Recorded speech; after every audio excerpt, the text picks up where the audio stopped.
Hello बच्चों, class BSc third year, BSc BEd 4 year यानी कि इंटीग्रेटेड 4 ईयर और सब्जेक्ट है ऑर्गेनिक केमिस्ट्री। और दोनों क्लासों के लिए हमारा जो कॉमन टॉपिक है वो है कार्बोहाइड्रेट्स। क्या है? कार्बोहाइड्रेट्स। और जिसका पार्ट नंबर 4 हम कर रहे हैं और पार्ट नंबर 3 तक हमने कर लिया। और जिसके अंदर हमारी जो रिएक्शन चल रही थी वो मोनोसेक्राइड्स की सामान्य अभिक्रिया, जिसके अंदर एसिटिलीकरण हो गया था ग्लूकोज का, ग्लूकोज और फ्रक्टोज दोनों का एसिटिलीकरण करवाया। ग्लूकोज पेंटाएसीटेट या फ्रक्टोज पेंटाएसीटेट का निर्माण हो गया। PCl5 के साथ में अभिक्रिया करवाई तो पेंटा क्लोरो ग्लूकोज या पेंटा क्लोरोफ्रक्टोज का निर्माण हो गया। ये रिएक्शन भी हो गई। मेथिलीकरण डाईमेथिल सल्फेट के साथ रिएक्शन करवाई हमने और ग्लूकोज या फ्रक्टोज का मेथिलीकरण करवाया, ग्लूकोसाइड का बनना। इसके अंदर हमने ग्लूकोसाइड का निर्माण किया। अपचयन करवा करके हमने ग्लूकोज व फ्रक्टोज को एल्कोहल में चेंज किया, जिसके दौरान हमने सार्बिटोल और मैनिटोल का निर्माण किया। ऑक्सीकरण जो होता है वो दुर्बल व प्रबल ऑक्सीकारकों की उपस्थिति में होता है। दुर्बल ऑक्सीकारकों की उपस्थिति में ऑक्सीकरण करवाया हमने। ऑक्सीकरण करवा करके ग्लूकोनिक एसिड और प्रबल ऑक्सीकारकों की उपस्थिति में ऑक्सीकरण करवाया तो स्टेरिक एसिड और फ्रक्टोज का हमने प्रबल ऑक्सीकारकों की उपस्थिति में ऑक्सीकरण करवा करके ग्लूटारिक एसिड, टार्टरिक एसिड का निर्माण किया। HCN के साथ अभिक्रिया करवा करके हमने साइनोहाइड्रिन बनाया। हाइड्रोक्सिलेमिन के साथ अभिक्रिया करके ऑक्सीन का निर्माण किया। अब हमारी जो रिएक्शन आती है वो है ओसाजोन का निर्माण। क्या है? ओसाजोन का निर्माण परीक्षा की दृष्टि से एक इम्पोर्टेंट रिएक्शन मानी जाती है इसको। और सबसे पहले हम ग्लूकोज लेंगे और ग्लूकोज को हम इस तरीके से लिखेंगे। पहले हमने क्या किया था, इसको 4 के रूप में लिखा था, अब हम इसको थ्राइस के रूप में लिखेंगे। एक कार्बन को बाहर निकाल लेंगे तो ग्लूकोज से हम क्या करेंगे, ओसाजोन का निर्माण करवाएंगे। तो सबसे पहले यहाँ पर ये क्या है, हमारे पास ग्लूकोज है और ग्लूकोज की रिएक्शन C6H5 NH2 और इसको बोला जाता है फेनिल हाइड्रोजीन। जो NH2 और NH2 जो होता है वो हाइड्रोजीन होता है। क्या होता है? हाइड्रोजीन होता है। एक हाइड्रोजन को प्रतिस्थापित कर दिया और उसके साथ में हमने C6H5 जोड़ दिया है, इसलिए ये क्या बन गया, फेनिल हाइड्रोजीन बन गया। क्या बन गया? फेनिल हाइड्रोजीन बन गया। और इसके साथ रिएक्शन करवाएंगे। ये हाइड्रोजन इस ऑक्सीजन के साथ H2O के रूप में बाहर निकल जाएगा। अब CH और इसके साथ डबल बॉन्ड NH C6H5 जुड़ गया और CHOH और CHOH की थ्राइस और CH2OH।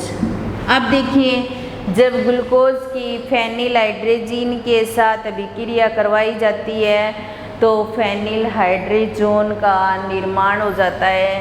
तो इसका नाम क्या हो गया? Phenyl hydrazone. क्या हो गया? Phenyl hydrazone. फेनिल हाइड्रोजोन बन गया।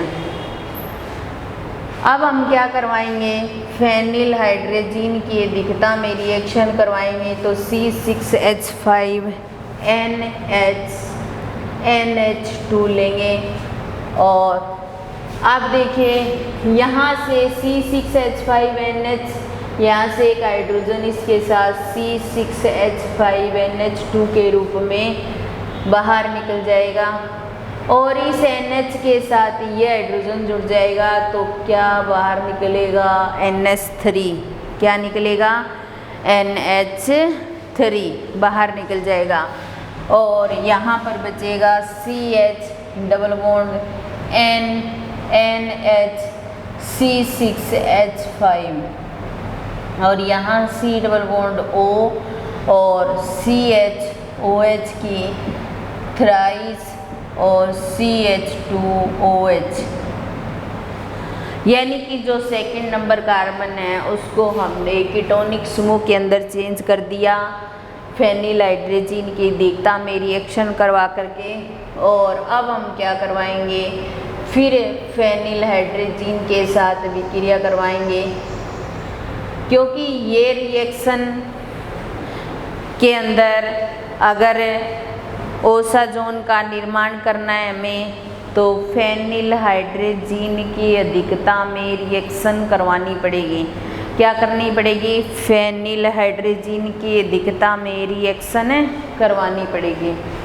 तो CH double bond NH C6H5 ये तो बना हुआ ही है और यहाँ से O हाइड्रोजन और ऑक्सीजन H2O के रूप में बाहर निकल जाएंगे।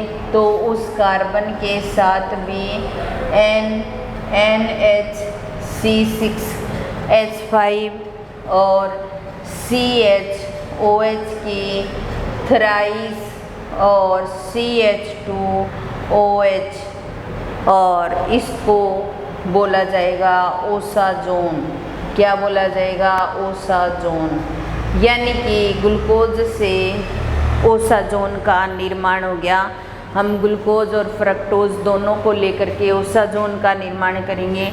सबसे पहले ग्लूकोज की फेनिल हाइड्रोजीन के साथ विक्रिया करवाएंगे, फेनिल हाइड्रोजोन बनेगा। फिर फेनिल हाइड्रोजीन की दीकता में रिएक्शन करवाएंगे तो C6H5NH एक हाइड्रोजन यहाँ से C6H5NH2 की फॉर्म में बाहर निकल जाएगा और एक हाइड्रोजन NH2 के साथ जुड़ेगा तो NH3 की फॉर्म में बाहर निकल गया। अब हमारे पास सेकंड जो कार्बन है वो कीटोनिक समूह को शो कर रहा है। फिर फेनिल हाइड्रोजीन के साथ रिएक्शन करवाएंगे तो यहाँ से H2O बाहर निकलेगा और ये फेनिल हाइड्रोजीन जो है वो इसके साथ जुड़ जाएगा और क्या बन जाएगा, ओसाजोन। तो इस तरीके से ग्लूकोज से ओसाजोन का निर्माण किया जा सकता है। उसके पश्चात नेक्स्ट जो रिएक्शन आती है फ्रक्टोज से ओसाजोन का निर्माण करना, तो CH2OH और C डबल बॉन्ड O और CHOH की थ्राइस और CH2OH और ये क्या है, फ्रक्टोज। फ्रक्टोज से भी ओसाजोन बनाएंगे। फ्रक्टोज ले लिया हमने, इसके साथ C6H5NH2 की विक्रिया करवाएंगे तो यहाँ से हाइड्रोजन और ये ऑक्सीजन H2O के रूप में बाहर निकल जाएंगे और यहाँ पर OH आ जाएगा और यहाँ C डबल बॉन्ड ये NNH2 ऐसे आएगा।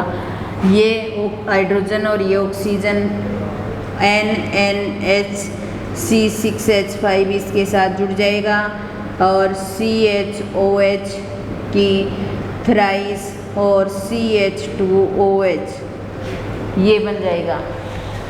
अब हम क्या करेंगे, फेनिल हाइड्रोजीन की अधिकता में रिएक्शन करवाएंगे तो C6H5NH2 ये लेंगे। अब देखिए यहाँ से एक हाइड्रोजन NH2 के साथ जुड़ेगा तो NH3 की फॉर्म में बाहर निकल जाएगा। एक हाइड्रोजन यहाँ से निकलेगा तो C6H5NH2 के रूप में बाहर निकल जाएगा। ऊपर क्या बचेगा, CHO बचेगा और C double bond NNH C6H5 है और यहाँ पर CHOH की थ्राइस और CH2OH ये बन गया।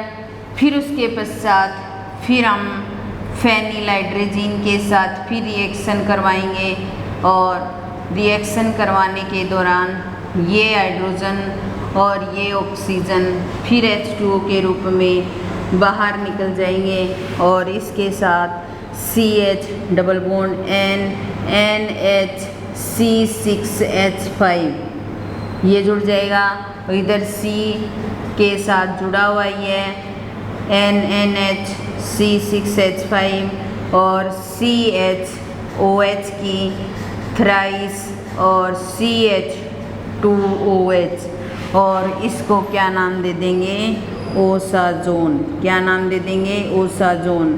तो इस प्रकार हम ग्लूकोज और फ्रक्टोज दोनों से क्या कर सकते हैं ओसाजोन का निर्माण कर सकते हैं। यहाँ पर हमने सबसे पहले फ्रक्टोज लिया, फेनिलहाइड्रोजीन के साथ अभिक्रिया करवाई, H2O बाहर निकल गया और ये NHC6H5 इसके साथ जुड़ गया। फिर हमने फेनिलहाइड्रोजीन की अधिकता में फिर रिएक्शन करवाई, यहाँ से NH3 और C6H5 NH2 बाहर निकल गया। फिर यहाँ से एक हाइड्रोजन यहाँ से निकला, एक हाइड्रोजन यहाँ से और यहाँ पर क्या आ गया CHO एल्डिहाइड समूह आ गया और फिर फेनिलहाइड्रोजीन के साथ करवाएंगे तो ये ऑक्सीजन और ये हाइड्रोजन H2O के रूप में बाहर निकल जाएंगे और किसका निर्माण हो जाएगा ओसाजोन का।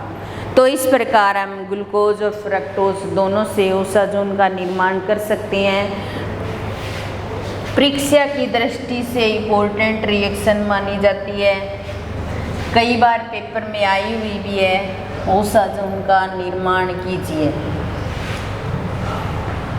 इस प्रकार ओसाजोन वाली रिएक्शन हमारी कंप्लीट होती है। उसके बाद में हमारी जो अगली रिएक्शन आती है HCl से अभिक्रिया। तो इसके अंदर ग्लूकोज व फ्रक्टोज दोनों ही रिएक्शन करते हैं और रिएक्शन करके HCl से रिएक्शन करते हैं और रिएक्शन करके लिवोलिनिक एसिड का निर्माण करते हैं। अब देखिए यहाँ पे C6H12O6 ले लेंगे और इसकी HCl के साथ अभिक्रिया करवाएंगे तो CH3 CO CH2 CH2 COOH और प्लस में कुछ CO2 और H2O बाहर निकल जाएंगे और इसको बोला जाएगा लिवोलिनिक एसिड। क्या बोला जाएगा लिवोलिनिक एसिड। तो इस प्रकार अगर ग्लूकोज या फ्रक्टोज की HCl के साथ अभिक्रिया करवाते हैं तो लिवोलिनिक एसिड का निर्माण होता है। क्या होता है लिवोलिनिक एसिड का निर्माण होता है। यहाँ पर CO2 के स्थान पर क्या बनेगा HCOOH प्लस H2 ये बनेगा भाई और इसको बोलेंगे फॉर्मिक एसिड। तो किसका निर्माण हो जाएगा फॉर्मिक एसिड का। CO2 ना निकल करके यहाँ पर क्या बनेगा फॉर्मिक एसिड बनेगा। उसके पश्चात यहाँ पर 11 नंबर रिएक्शन आती है किण्वन। तो यहाँ पर अपने क्या करते हैं C6H12O6 क्या लेते हैं ग्लूकोज लेते हैं और ग्लूकोज का ईस्ट की प्रेजेंस में या जाइमेज की प्रेजेंस में किण्वन करवाते हैं। क्या करवाते हैं किण्वन करवाते हैं। किण्वन करवाने से C2H5OH और प्लस CO2 यहाँ पर किसका निर्माण होता है एथेनॉल का। तो इस तरीके से ग्लूकोज से एथेनॉल का निर्माण कर सकते हैं।